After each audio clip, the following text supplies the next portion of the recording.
Hello class 12th। जैसा कि आप सब जानते हैं कि कल हमने फ्लावर का स्ट्रक्चर देखा था एंड देन हमने फ्लावर के अंदर मेल रिप्रोडक्टिव पार्ट यानी एंड्रोशियम के बारे में पढ़ा था कि एंड्रोशियम में एंथर होता है और फिलामेंट होता है।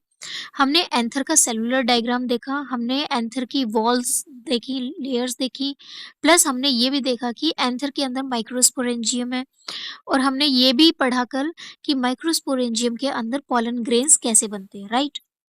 तो आज हम बात करेंगे पॉलन ग्रेन्स की। ठीक है, चलिए स्टार्ट करते हैं। द पॉलन ग्रेन्स एक second. The pollen grains represents the male gametophytes. जो पॉलन ग्रेन है वो क्या है, मेल गैमेटोफाइट को रिप्रेजेंट करते हैं। यानी कि या तो हम बोल सकते हैं, देखो देखो क्लास, चाहे मेल गैमेटोफाइट हो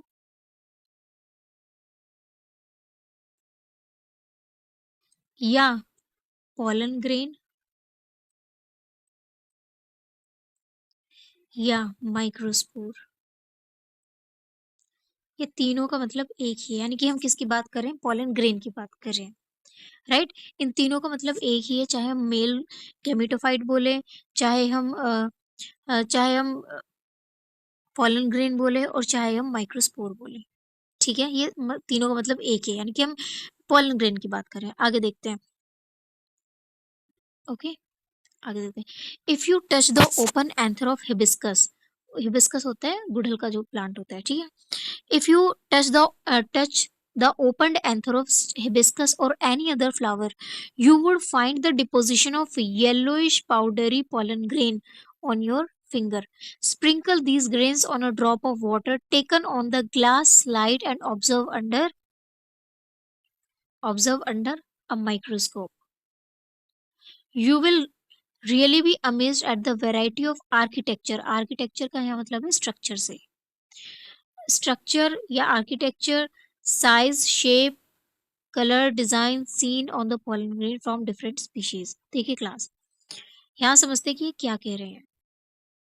ये कह रहे हैं कि अगर आप किसी भी फ्लावर, जैसे कोई फ्लावर है, ठीक है, आप अगर किसी ऐसे फ्लावर को टच करते हैं जिसमें ये एंथर्स वगैरह जो ओपन है, ठीक है, जो ओपन एंथर है या दिखते हैं कि हाँ ये एंथर है, हिबिस्कस का फ्लावर फ्लावर होता है जिसमें आप एंथर वगैरह अच्छे से देख पा रहे होते हैं, ठीक है, प्रैक्टिकल्स में भी यूज करते हैं अपने। तो अगर आप उसको ओपन एंथर के फ्लावर को लेते हैं तो आप देखेंगे जब आप उसे टच करेंगे तो आपकी फिंगर पर एक येलोइश पाउडरी एक डिपोजिशन आ जाएगा जो येलो येलो सा दिखेगा कुछ, ठीक है। तो वो जो येलो येलो दिखेगा क्लास, वही पोलन ग्रेन है। अब आप इसको देखोगे कैसे, हम कैसे कंफर्म करेंगे आप कि ये पोलन ग्रेन्स हैं, ठीक है, कि इससे निकले ये पोलन ग्रेन्स है। देखो, प्रैक्टिकल्स में भी यूज करते हैं कि आप एक ग्लास स्लाइड लेंगे, ठीक है, ग्लास स्लाइड पे आप क्या करेंगे, एक ड्रॉप वाटर डालेंगे, एक ड्रॉप, आप चाहे तो ड्रॉपर से डाल सकते हैं। एक ड्रॉप वाटर डाला आपने, ठीक है। जब आप एक ड्रॉप वाटर डालेंगे तो क्लास जो आपने एक ड्रॉप वाटर डालेंगे, फिर उसके बाद आपके हाथ पे या आपकी फिंगर पे जो येलोइश पाउडर है आप इसको स्प्रिंकल कर देंगे। और जब आप इसको स्प्रिंकल कर देंगे बहुत हल्का हल्का, ये आप शायद आपको दिखेगा भी नहीं क्योंकि बहुत ही माइन्यूट होता है, ठीक है। जब आप स्प्रिंकल करेंगे फिर आप इसको क्या करेंगे, आप इसको कवर स्लिप से क्या कर देंगे, कवर कर देंगे, ठीक है। और कवर स्लिप से कवर करने के बाद आप इसको माइक्रोस्कोप में क्या करेंगे, ऑब्जर्व करेंगे। ऑब्जर्व करेंगे किसमें, माइक्रोस्कोप में।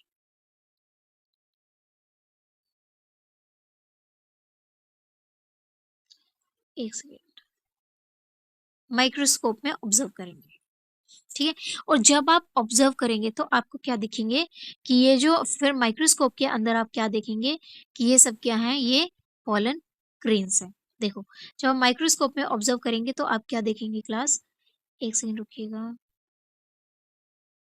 वेट, हाँ, तब आप क्या देखेंगे, लेट मी टेल यू, कि जब माइक्रोस्कोप में ऑब्जर्व करेंगे तो आप देखेंगे कि पॉलन ग्रेन का स्ट्रक्चर कुछ ऐसा दिखेगा। अगर हम हिबिस्कस हिबिस्कस फ्लावर की बात करें तो आप देखेंगे कि एक ऐसे राउंड शेप है, ठीक है, और फिर ऐसे स्ट्रक्चर है, ये ऑब्जर्व करेंगे आप, ठीक है। ऐस क्लियर? तो देखो ऐसा ही होते हैं क्या, पोलन ग्रेन्स होते हैं। तो पोलन ग्रेन का स्ट्रक्चर क्या होगा क्लास, देखो पोलन ग्रेन की जो इनर लेयर होगी उसे हम बोलेंगे इंटाइन, इंटाइन, ठीक है। जो आउटर लेयर होगी उसे हम क्या बोलेंगे, एक्साइन, ठीक है, EXIN, एक्साइन। इतनी बार आई होप इतनी बार समझ आई होगी आपको कि आउट इनर लेयर को हम बोलेंगे इंटाइन और आउटर लेयर को हम बोलेंगे एक्साइन। जो इनर लेयर होगी वो कैसी होगी, कॉन्टिन्यूअस होगी, यानी कि कोई गैप नहीं होगा, पूरी कॉन्टिन्यूअस लेयर है। जो एक्साइन होगी उसमें थोड़ा सा गैप होगा यहाँ पर, इस गैप को हम क्या बोलेंगे, जर्म पोर, जर्म पोर, ठीक है। इंटाइन जो होगी वो किससे बनी होगी, इंटाइन बनी होगी सेल्यूलोज से, सेल्यूलोज से बनी होती है इनर लेयर जो होती है, प्लस पैक्टिन, ठीक है। पैक्टिन और सेल्यूलोज से इंटाइन लेयर बनी होती है। और जो एक्साइन बनी होती है वो बनी होती है स्पोरोपोलेनिन, स्पोरोपोलेनिन, ठीक है। स्पोरोपोलेनिन बहुत ही हार्ड मटेरियल होता है, बहुत ही रेजिस्टेंट मटेरियल होता है। ना तो हाई टेम्परेचर इसको डिग्रेड कर सकता है, ना ही एसिड्स यानी हाईली एसिडिक एनवायरनमेंट में ये डिग्रेड होगा, ना ही अल्कलाइन एनवायरनमेंट में ये डिग्रेड होगा, ना ही स्ट्रॉन्ग एसिड्स ना ही स्ट्रॉन्ग बेसिस इसको डिग्रेड कर सकते हैं। तो ये बहुत ही रेजिस्टेंट ऑर्गेनिक मटेरियल है, ठीक है। तो अब स्पोरोपोलेनिन जो इतना रेजिस्टेंट क्यों है, क्योंकि स्पोरोपोलेनिन बना होता है फैटी एसिड से। किसकी चेन से बना होता है, कुछ चार चीजें होती है जिनसे स्पोरोपोलेनिन बना होता है। फैटी एसिड की चेन होती है, उसमें फिनाइल प्रोपेनॉइड्स होते हैं, फिनोलिक्स होते हैं और कैरोटीनॉइड्स होते हैं। इन सब से मिलके स्पोरोपोलेनिन बना होता है मटेरियल, ठीक है। ये जो स्ट्रक्चर है इन चारों चीजों से बना है, ठीक है। तो इसलिए स्पोरोपोलेनिन बहुत हार्ड होता है, इसकी वजह से जो ये है पोलन ग्रेन है वो एज अ फॉसिल भी प्रिजर्व किए जाते हैं। यानी फॉसिल का मतलब क्या होता है कि जब वो गिर जाते हैं धरती में, दब जाते हैं अंदर लेयर्स में, तो वे अपने इम्प्रेशंस रॉक पे छोड़ देते हैं। जैसे आपने ये भी देखा होगा कि कोई लीफ गिर गई थी बहुत पहले, फिर देखा कि उसका छापा बिल्कुल ऐसे ही बन गया रॉक पे, तो वो क्या होते हैं, फॉसिल्स होते हैं। तो एक्साइन की वजह से उनके इम्प्रेशंस या उनके फॉसिल्स क्या मिलते हैं, बहुत सारे पॉलन ग्रेन्स के फॉसिल्स भी हम प्रिजर्व कर पाते हैं जस्ट बिकॉज ऑफ स्पोरोपोलेनिन। बहुत हार्ड मटेरियल है और प्लस इसको बहुत सालों तक स्टोर भी किया जाता है, या फिर ये एक कह सकते हैं एक तरह से पॉलन ग्रेन को प्रोटेक्शन प्रोवाइड करता है, राइट। अब देखो जो एक्साइन है, एक्साइन स्पोरोपोलेनिन से बनी है, लेकिन एक्साइन का जो एक पार्ट है, पूरी एंटायर नहीं होती एक्साइन की लेयर, कहीं इसमें एक पोर रह जाता है, यानी कि वहां पर हम वहाँ पर हमें इंटाइन अंदर की लेयर दिख सकती है, बहुत माइक्रोस्कोपिक है, आप ऐसे ही नहीं देख सकते हैं, ठीक है। तो ये पूरी एंटायर नहीं होती, एक पोर होता है जिसको हम बोलते हैं जर्म पोर। एक अपर्चर होता है, जर्म पोर इसलिए होता है क्योंकि आगे चल के जो इनर लेयर है इंटाइन है वो क्या बनाएगी, पोलन ट्यूब बनाएगी। पोलन ट्यूब निकलने के लिए स्पोरोपोलन बहुत हार्ड मटेरियल है, इसको ये सरपास नहीं कर सकता है, ठीक है। तो पोलन ट्यूब निकलने के लिए स्पेस चाहिए जिससे कि वो पोलन ट्यूब इजीली निकल जाए। तो जब ये अंदर के लिए पोलन ट्यूब बनाती है तो ये जर्म पोर से बाहर निकल जाती है, ठीक है। तो यही क्या है, इसीलिए जो एक्साइन होती है वो पूरी नहीं एंटायर नहीं होती है, उसमें एक पोर होता है जर्म पोर, जैसे इसको जर्म पोर बोला जाता है क्योंकि यहाँ से जनरेट होके इंटाइन क्या बनाती है, पोलन ट्यूब बनाती है, ठीक है। इंटाइन जो अंदर का जो पोलन ग्रेन है वो वहां से क्या बनाती है, पोलन ट्यूब निकलती है, ठीक है। इसको आगे पढ़ेंगे अभी कि कैसे निकलती है, और ये बनी होती है स्पोरोपोलेनिन से, ठीक है।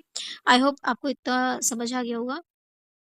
ओके, अब हम आगे चलते हैं, एक बार हम पढ़ लेते हैं इसमें कि क्या है जो मैंने बताया, ठीक है। तो जब हम माइक्रोस्कोप में देखते हैं कि ऐसे वैरायटी ऑफ क्या मिलते हैं, हमें पॉलन ग्रेन्स देखने के लिए मिलते हैं, ठीक है class, variety of pollen grains देखने के लिए मिलते हैं। अब देखो ये जो स्ट्रक्चर है हिबिस्कस का है, बहुत सारे पॉलन ग्रेन्स की जो स्ट्रक्चर है वो स्पीशीज से स्पीशीज वेरी करता है। किसी प्लांट का पॉलन ग्रेन किसी और तरीके का दिखेगा, किसी प्लांट का पॉलन ग्रेन किसी और तरीके का दिखेगा, तो वो मैटर करता है स्पीशीज टू स्पीशीज। ओके, चलिए आगे पढ़ते हैं।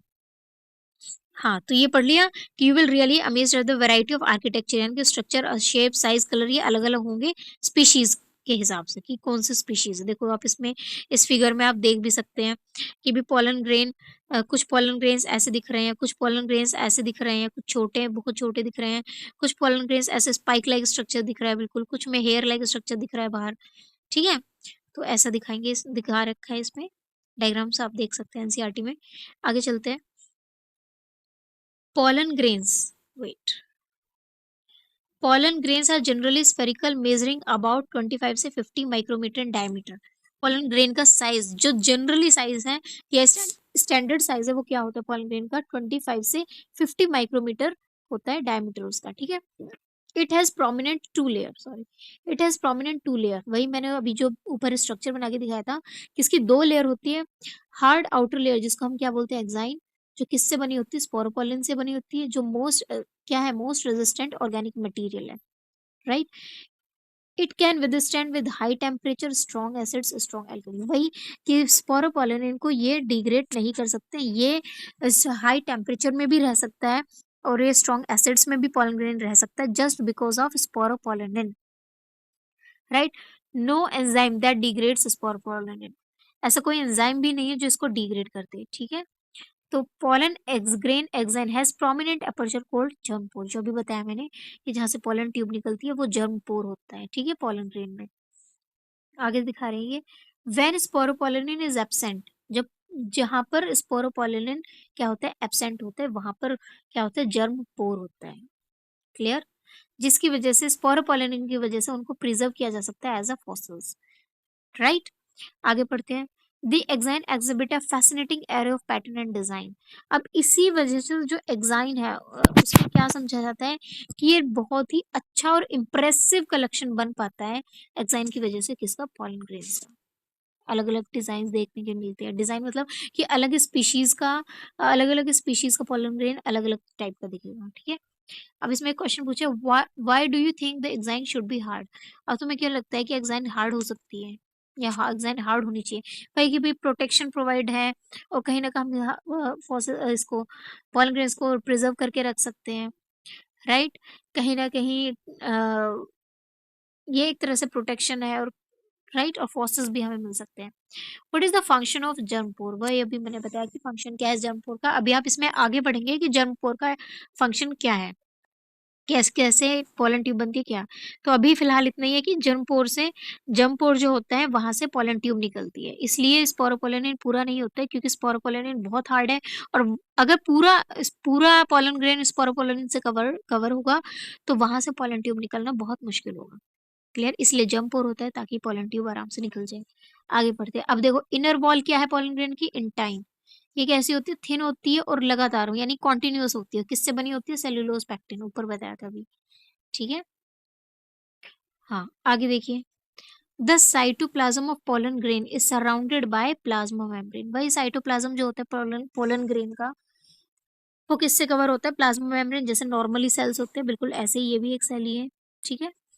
सो अब आगे देखिए ये क्या कह रहे हैं, ये समझ, अब नेक्स्ट इसके बारे में पढ़ते हैं, पोलन ग्रेन के बारे में, कि व्हेन पोलन ग्रेन मैच्योर, तब इसके इसमें क्या आ जाती है, it contains two cells, vegetative cell and generative cell.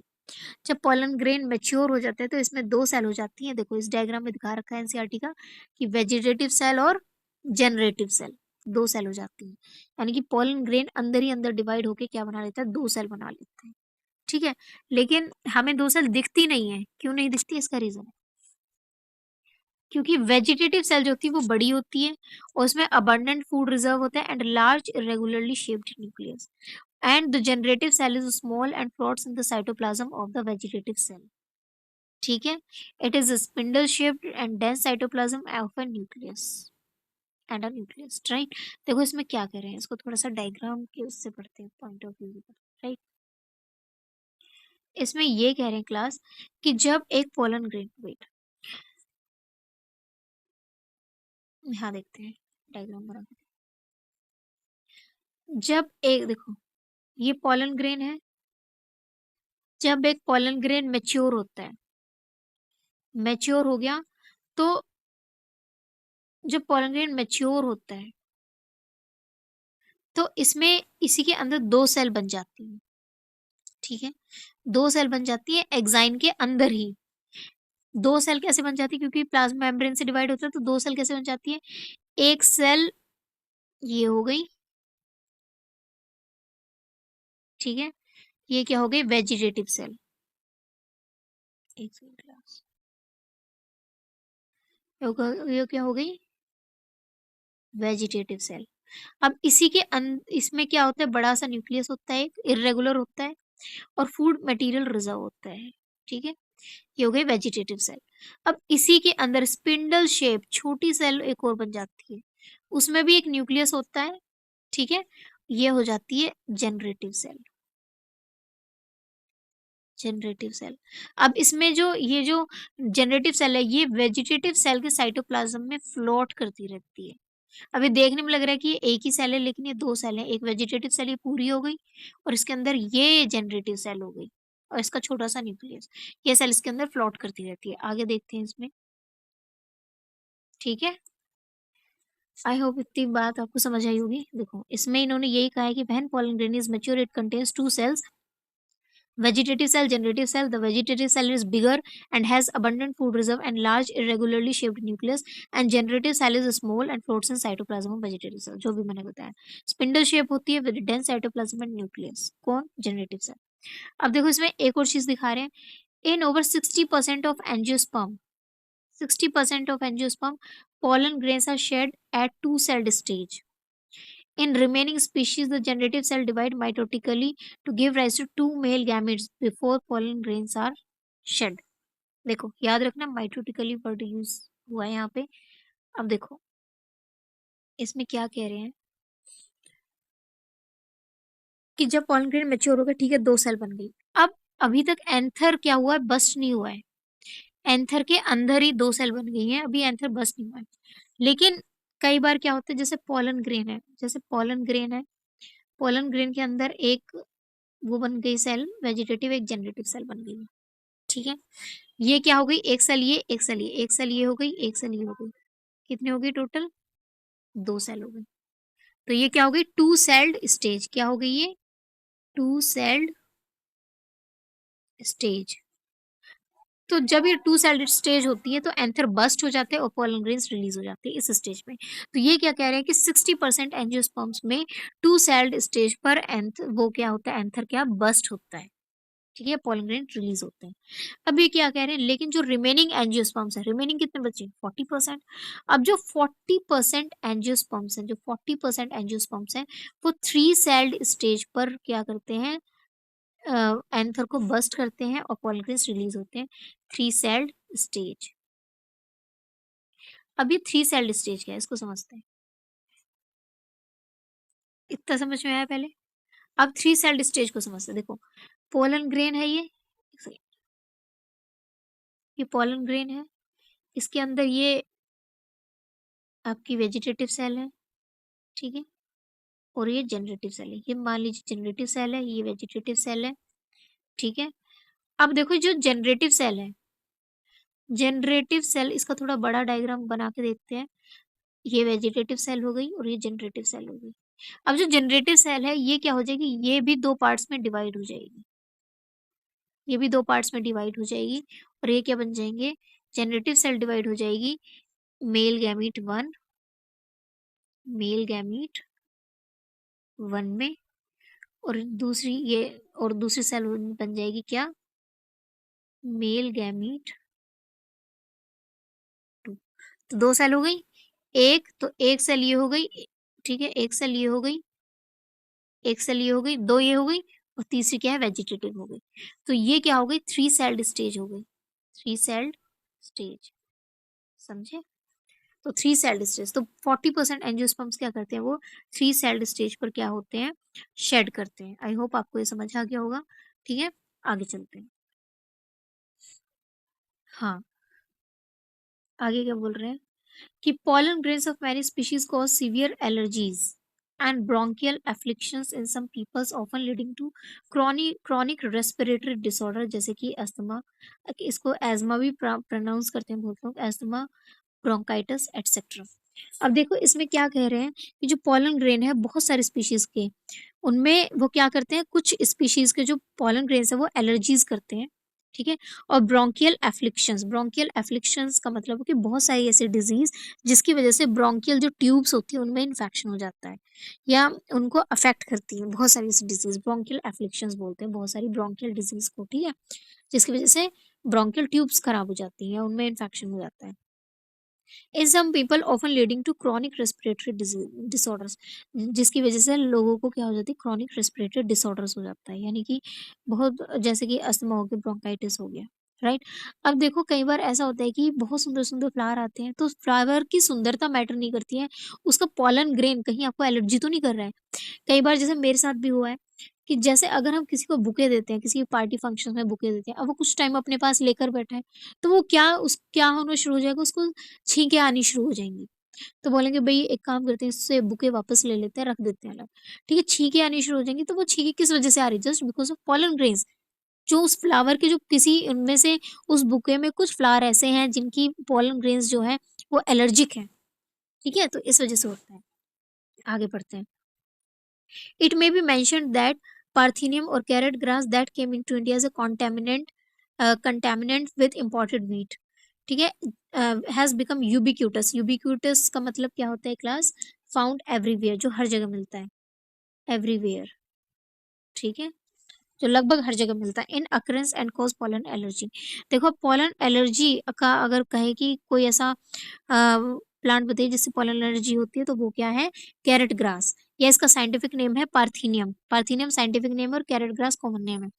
तो ऐसा कौन सा प्लांट है जिससे पोलन एलर्जी होती है? पार्थेनियम। ये जब हमने वीट को इम्पोर्ट किया था एक टाइम पे, तो वीट के साथ ये एज़ अ कंटैमिनेंट आ गया था। ठीक है? आगे चलते हैं। अब देखो पोलन ग्रेन के अभी तक तो हमने डिसएडवांटेजेस देखे थे, अब हम एडवांटेजेस देखते हैं कि पोलन ग्रेन क्या है? न्यूट्रिएंट्स में रिच होते हैं, जिसकी वजह से ये आज के टाइम में स्पेशली वेस्टर्न कंट्रीज़ में फैशन बन गया है कि पोलन के हम टैबलेट्स यूज़ करते हैं एज़ फूड सप्लीमेंट्स। क्योंकि पोलन के टैबलेट्स कुछ विटामिन्स हैं, उनकी कमियों को पूरा करना ये सब, तो फूड सप्लीमेंट्स का यूज़ करते हैं, ठीक है? A large number of pollen products in a form of tablet syrups are available in the market. आज के टाइम में बहुत सारे टैबलेट्स और सिरप्स अवेलेबल है पोलन ग्रेन्स के मार्केट में, ठीक है? Pollen consumption has become claimed to increase performance of athletes and race horses, जो ऐसे घोड़े जो रेस रेस में यूज़ किए जाते हैं, ठीक है? ऐसे घोड़ों की परफॉर्मेंस बढ़ाने के लिए और एथलीट्स की परफॉर्मेंस बढ़ाने के लिए पोलन ग्रेन्स का कंजप्शन किया जाता है, ठीक है? कहीं-कहीं ये इल्लीगल होता है, ठीक है? तो डिपेंड करता है। देखो आप देख सकते हैं इसमें कि पोलन प्रोडक्ट्स हैं, bee cream, bee pollen cream, ठीक है? तो बी देखो इसमें बी पोलन ये नहीं कि मधुमक्खी के पोलन ग्रेन्स नहीं, बी पोलन का मतलब है कि मधुमक्खी की वजह से जो पोलन ग्रेन आए हैं, ठीक है? क्योंकि मधुमक्खी क्या करती है या फिर ये बी क्या करती है, ये ट्रांसफ़र करती है पोलन ग्रेन्स को, तो इसके पास पोलन ग्रेन्स आ जाते हैं, इसके चिपक जाते हैं पैरों में, राइट? और ये टैबलेट्स पोलन ग्रेन से मिली, ठीक है? आगे देखते हैं class. When once they are shed, कौन? पोलन ग्रेन्स, जब वे एक बार शेड हो जाते हैं pollen grains have to land, अब उन्हें स्टिग्मा पे लैंड होना होता है before they lose their viability, जब तक उनकी वायबिलिटी यानी कि वायबिलिटी मतलब उनकी जब तक उनमें एबिलिटी है फर्टिलाइज़ेशन करने की, to have to bring fertilisation, ताकि उनका वो फर्टिलाइज़ेशन कर सकें। Clear? How long do you think the pollen grain retain viability, आपको क्या लगता है कि पोलन ग्रेन की वायबिलिटी कब तक होती है? वो देखो, ये मैटर नहीं करता है कि कब तक होती है, ये मैटर करता है कि वो कौन-सी स्पीशीज़ है, यानी कि हर एक स्पीशीज़ की जो वायबिलिटी का टाइम है वो अलग-अलग होता है। तो वो डिपेंड करता है, कई बार वो टेम्परेचर पे डिपेंड करता है, ह्यूमिडिटी पे डिपेंड करते हैं, और कई बार वो पोलन ग्रेन की वायबिलिटी डिपेंड करती है किस पर, कि वो किस टाइप का प्लांट है। जैसे कि राइस और व्हीट है, उनकी वायबिलिटी है 30 मिनट्स, कि 30 मिनट के अंदर-अंदर रिलीज़ होने के बाद ये लैंड हो जानी चाहिए स्टिग्मा पे, ताकि इनमें फर्टिलाइज़ेशन हो सके। ठीक है? अब जैसे कुछ प्लांट्स है रोज़ेसी, लेग्यूमिनेसी एंड सोलेनेसी, ये इनमें क्या होती है, पोलन ग्रेन की वायबिलिटी कई महीनों तक भी रहती है। ठीक है? अब जैसे कि से सीमन या स्पर्म को स्टोर किया जाता है आर्टिफिशियल इंसेमिनेशन के लिए, जैसे ह्यूमन्स होते हैं। ह्यूमन्स में स्पर्म्स को स्टोर करते हैं ताकि आर्टिफिशियल इंसेमिनेशन हो। ऐसे ही अभी हम इसको थर्ड चैप्टर में पढ़ेंगे, artificial insemination third fourth chapter में, ठीक है। तो it is possible to store pollen grains, ऐसे ही पोलन ग्रेन्स को भी स्टोर करना पॉसिबल है। लार्ज नंबर में इनको हम स्टोर कर सकते हैं, कई सालों तक स्टोर कर सकते हैं, लेकिन किसमें? In liquid nitrogen. कितना? -196 डिग्री सेल्सियस टेम्परेचर पर इसका फर्क नहीं पड़ता है, क्योंकि स्पोर पोलन में प्रेजेंट होती है। लेकिन लिक्विड नाइट्रोजन में ही क्यों रखते हैं? क्योंकि कहीं ना कहीं ये जो पोलन ग्रेन की मेटाबॉलिक एक्टिविटीज हैं, मेटाबॉलिक या बायोकेमिकल प्रोसेसेस हैं, वो हॉल्ट हो जाते हैं। हॉल्ट का मतलब रुक जाते हैं, जिसकी वजह से वो वैसे के वैसे ही रहते हैं पोलन ग्रेन। हम कहते हैं फ्रीज करा देना pollen grains, right? It's like that. तो such stored pollen can be used as pollen banks, similar to seed bank. जैसे कि सीड बैंक होते हैं, ऐसे ही पोलन बैंक्स होते हैं जिसमें हम पोलन को स्टोर करके रखते हैं, और बाद में हम उनको किस में यूज करते हैं? Crop breeding programme. Crop breeding programmes वो प्रोग्राम्स होते हैं जिसमें हम अपनी चॉइस के ट्रेड्स प्लांट्स में डाल सकते हैं, या अपनी चॉइस के ट्रेड्स के पोलन ग्रेन को यूज करके फर्टिलाइजेशन करा के और अपना एक डिजायर्ड प्लांट को प्रोड्यूस कर सकते हैं। That is crop breeding programme, right? Okay class, अब देखो नेक्स्ट है, नेक्स्ट हम कल पढ़ेंगे the pistil, microsporangium and embryo sac. ये सब क्या है? फीमेल रिप्रोडक्टिव पार्ट के होते हैं से, यानी कि जैसे हमने एक सेकंड की क्लास देखो, आज हमने क्या पढ़ा? आज हमने देखो, फ्लावर में दो होते हैं रिप्रोडक्टिव पार्ट, एक मेल और एक फीमेल, ठीक है। तो मेल रिप्रोडक्टिव पार्ट फ्लावर का कंप्लीट हो गया है कि कैसे पोलन ग्रेन, कि भाई एंथर कैसा दिखता है, एंथर का स्ट्रक्चर क्या है, इंटरनल सेलुलर स्ट्रक्चर क्या है, उसमें पोलन ग्रेन कैसे बनते हैं, ये सब, उसकी वॉल लेयर कितनी हो, सब क्लियर हो गया है। तो फ्लावर का मेल रिप्रोडक्टिव पार्ट खत्म हो गया है, स्ट्रक्चर जो दिखने वाला होता है। अभी फर्टिलाइजेशन का अभी आगे आएगा। अब हम आगे बढ़ेंगे फ्लावर का क्या? फीमेल रिप्रोडक्टिव पार्ट, यानी कि पिस्टिल, माइक्रोस्पोरेंजियम और एम्ब्रियोसेक, ये क्या है? फ्लावर के फीमेल रिप्रोडक्टिव पार्ट के क्या है? सब पार्ट्स हैं, ठीक है। ओके, तो कल हम पढ़ेंगे फीमेल रिप्रोडक्टिव पार्ट के बारे में और उनके सब पार्ट्स, उनके structure and all. Okay, thank you.